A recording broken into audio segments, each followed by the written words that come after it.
தீபக், எங்கள் வீட்டில் ஃபேன் வந்து ரொம்ப ஸ்லோவாக ரன் ஆகிட்டு இருக்குடா. என்ன தான்டா ப்ராப்ளம் இருக்கும் அதில்?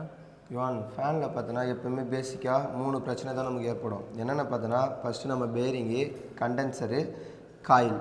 ஃபஸ்ட்டு நம்ம பேரிங் செக் பண்ணிக்கலாம். பேரிங் செக் பண்ணுறதுக்கு வந்து இந்த த்ராட்டிலை வந்து நான் சுற்றி விடுறேன். இப்போ த்ராட்டிலை சுற்றி விட சொல்ல பார்த்தோன்னா ஃபேனு ஃப்ரீயாக ரன் ஆகிறது வந்து நம்மளால் பார்க்க முடியுது. அப்போ வந்து பேரிங்கில் எதுவுமே பிரச்சனை இருக்காது. அப்போது கீழே இருக்க காயிலையும் கண்டென்சரையும் தான் நம்ம செக் பண்ணணும். இப்போ வந்து நம்ம காயிலை செக் பண்ணிக்கலாம். காயில் செக் பண்ண சொல்ல பார்த்தீங்கன்னா நமக்கு வேல்யூ நல்லாவே வருது. காயில் நல்ல கண்டிஷனில் தான் இருக்குது. அடுத்தது பார்த்திங்கன்னா நம்ம கண்டென்சரை செக் பண்ணிக்கலாம்.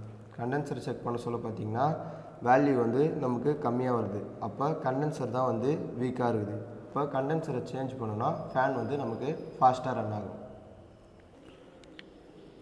நம்ம புதுசாக இப்போ கண்டென்சர் வாங்கி வந்திருக்கோம், அதை ஃபிட் பண்ணிக்கலாம். இப்போ புதுசாக வாங்கி வந்த கண்டென்சருடைய கண்டிஷனை செக் பண்ணிக்கலாம்.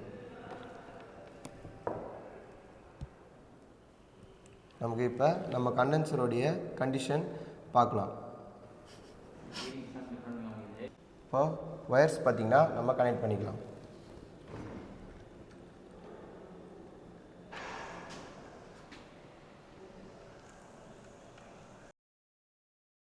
இப்போ நம்ம ஒயர்ஸ் எல்லாமே செட் பண்ணியாச்சு.